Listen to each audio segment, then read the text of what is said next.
आज की क्लास में हम चर्चा करेंगे अल्बर्ट बंडूरा से संबंधित 50 प्रश्न होंगे दोस्तों, वन लाइनर फॉर्मेट में होंगे। आपके टीचर एग्जाम में काफ़ी मदद करेंगे। बढ़ते अपन पहले प्रश्न की ओर। फर्स्ट क्वेश्चन है हमारा, अल्बर्ट बंडूरा किस शिक्षण सिद्धांत के प्रवर्तक थे?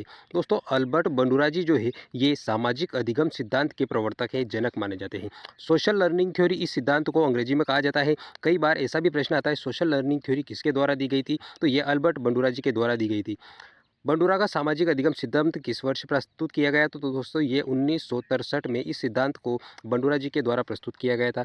बंडूरा ने किस सिद्धांत में प्रत्यक्ष प्रोत्साहन के बिना अधिगम की बात की? तो दोस्तों सामाजिक अधिगम का जो सिद्धांत है सोशल लर्निंग थ्योरी में बंडूरा जी ने प्रत्यक्ष प्रोत्साहन के बिना अधिगम की बात की थी इन्होंने। अल्बर्ट बंडूरा के अनुसार दोस्तों अधिगम का सबसे महत्वपूर्ण माध्यम क्या है?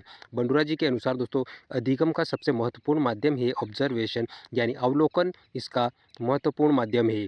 बंडूरा ने ऑब्जर्वेशनल लर्निंग की अवधारणा किस प्रयोग से सिद्ध की? तो दोस्तों बंडूरा जी जो थे उन्होंने ऑब्जर्वेशन लर्निंग अवलोकन की जो अवधारणा है वो बोबोडोल की जो थ्योरी है उसके माध्यम से उन्होंने सिद्ध की।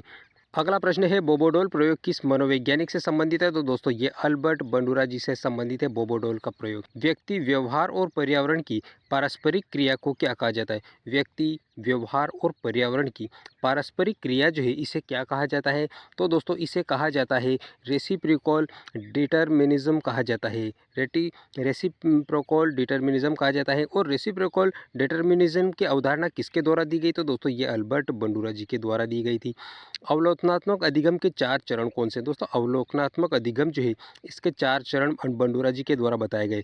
अटेंशन, रिटेंशन, मोटर रिप्रोडक्शन और मोटिवेशन, ये 4 चरण अल्बर्ट बंडूरा जी के द्वारा बताए गए अवलोकनात्मक अधिगम के संबंध में।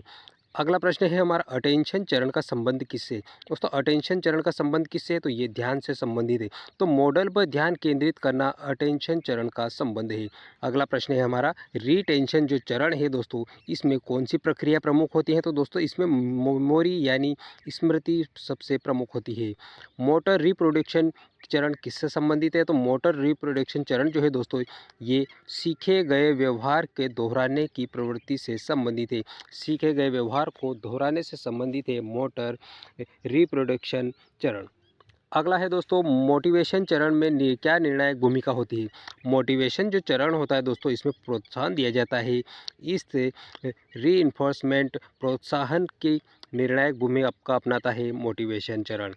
अगला प्रश्न है, सेल्फ इफिशिएंसी की अवधारणा किसने दी? तो दोस्तों ये अल्बर्ट बंडूरा जी के द्वारा दी गई। सेल्फ इफिशिएंसी का अर्थ क्या है? तो इसका अर्थ होता है स्वयं की क्षमताओं में विश्वास होना, सेल्फ इफिशिएंसी है। उच्च सेल्फ इफिशिएंसी वाले व्यक्ति की विशेषता क्या होती है? तो दोस्तों कठिन कार्यों में दृढ़ता होती है।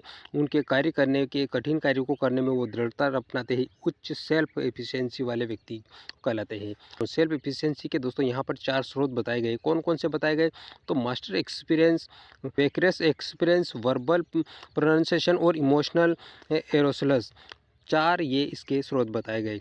अगला है दोस्तों, वेकरेस रिइंफोर्समेंट का अर्थ क्या है? तो दोस्तों दूसरों को पुरस्कार पाते देखना वेकरेस रिइंफोर्समेंट का अर्थ होता है।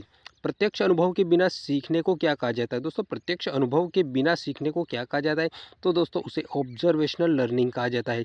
बंडूरा जी का जो ये सिद्धांत है इसे ऑब्जर्वेशनल लर्निंग के नाम से भी जाना जाता है। बंडूरा का सिद्धांत किस प्रकार का है? तो दोस्तों ये व्यवहारवादी और संज्ञानवादी सिद्धांत कहलाता है बंडूरा जी का ये सिद्धांत। बढ़ते हैं अगले प्रश्न की ओर। तो दोस्तों अल्बर्ट बंडूरा किस देश के मनोवैज्ञानिक है? तो ये कनाडा के निवासी है। कनाडा जो कि अमेरिकी कॉन्टिनेंट में पड़ता है, तो वहाँ के रहने वाले। अल्बर्ट बंडूरा का जन्म कब हुआ था? 4 दिसंबर 1925 को हुआ था।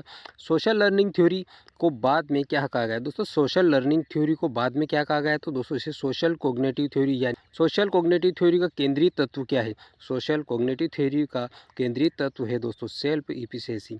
मानव व्यवहार केवल पर्यावरण से नियंत्रित होता है, ये क्यों गलत है? दोस्तों मानव व्यवहार जो है ये केवल पर्यावरण से नियंत्रित होता है, ये इसलिए गलत है क्योंकि व्यक्ति सक्रिय भूमिका पर्यावरण में निभाता है, इसलिए ये कथन गलत है। बंडूरा ने मॉडलिंग को क्यों महत्वपूर्ण माना? दोस्तों उन्होंने प्रयोग किया था मॉडलिंग पर। तो बच्चे जो अनुकरण करते हैं, क्योंकि बच्चे अनुकरण के माध्यम से सीखते हैं, नकल करते हैं, इसलिए उन्होंने मॉडलिंग को महत्वपूर्ण माना है।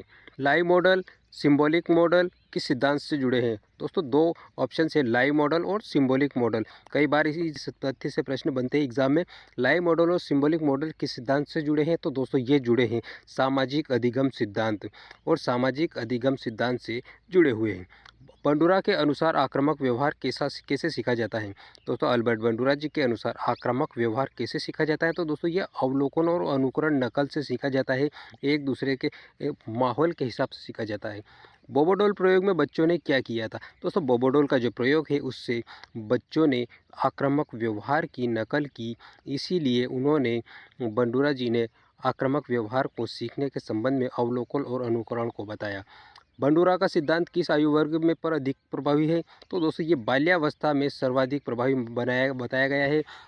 अगला प्रश्न है, सेल्फ रेगुलेशन का अर्थ क्या है? दोस्तों सेल्फ रेगुलेशन का अर्थ होता है अपने व्यवहार को स्वयं नियंत्रित करना, सेल्फ रेगुलेशन कहलाता है। बहुत ही इंपॉर्टेंट प्रश्न। व्यक्ति अपने व्यवहार को कैसे नियंत्रित करता है? तो दोस्तों कोई भी व्यक्ति अपने व्यवहार को नियंत्रित करने में आत्मनियंत्रण और आत्म मूल्यांकन के माध्यम से अपने व्यवहार को नियंत्रित करता है। बंडूरा के सिद्धांत में कोग्निशन की भूमिका क्या है? तो दोस्तों कोग्निशन की भूमिका है, केंद्रीय भूमिका है अल्बर्ट बंडूरा जी के सिद्धांत में। शिक्षक प्रशिक्षण में बंडूरा का प्रयोग कैसे होता है? दोस्तों आदर्श व्यवहार प्रस्तुत करने में अल्बर्ट बंडूरा जी का जो प्रयोग है ये प्रस्तुत होता है। अधिगम हमेशा व्यवहार परिवर्तन में नहीं दिखता है, क्यों? दोस्तों अधिगम जो होता है सीखना, हमेशा व्यवहार परिवर्तन में क्यों नहीं दिखता है? क्योंकि दोस्तों इसलिए नहीं दिखता है क्योंकि मोटिवेशन की कमी होती है, इस कारण अभिप्रेरणा की कमी के कारण नहीं दिखता है। ऑब्जर्वेशन लर्निंग और इमिटेशन में क्या अंतर है? तो अवलोकनात्मक अधिगम और संज्ञानात्मक का अंतर होता है इसमें। अल्बर्ट बंडूरा सिद्धांत किस अधिगम को अस्वीकार नहीं करता है? तो दोस्तों इनके द्वारा अल्बर्ट बंडूरा जो है इनका किस सिद्धांत को अस्वीकार नहीं करते हैं? तो दोस्तों ये प्रयास एवं त्रुटि के सिद्धांत को, अधिगम का सिद्धांत को अस्वीकार नहीं करते। और दोस्तों ये यहाँ से एक और प्रश्न बनता है कि प्रयास और त्रुटि का सिद्धांत किसके द्वारा दिया गया था? तो ये थार्नडाइक के द्वारा दिया गया था। और दोस्तों ये थार्नडाइक जो थे ये भी अमेरिकी मनोवैज्ञानिक थे। नेक्स्ट प्रश्न, बंडूरा के सिद्धांत में दंड की क्या भूमिका है? दोस्तों बंडूरा जी के सिद्धांत में दंड की भूमिका क्या है? तो अप्रत्यक्ष है और सीमित है। अप्रत्यक्ष और सीमित भूमिका होती है दंड की। बच्चे नैतिक व्यवहार कैसे सीखते हैं? तो दोस्तों मॉडल के अवलोकन से बच्चे नैतिक व्यवहार सीखते हैं। बंडूरा का सिद्धांत किस स्कूल से संबंधित है? दोस्तों ये सामाजिक संज्ञानात्मक स्कूल से संबंधित है, अल्बर्ट बंडूरा जी का सिद्धांत।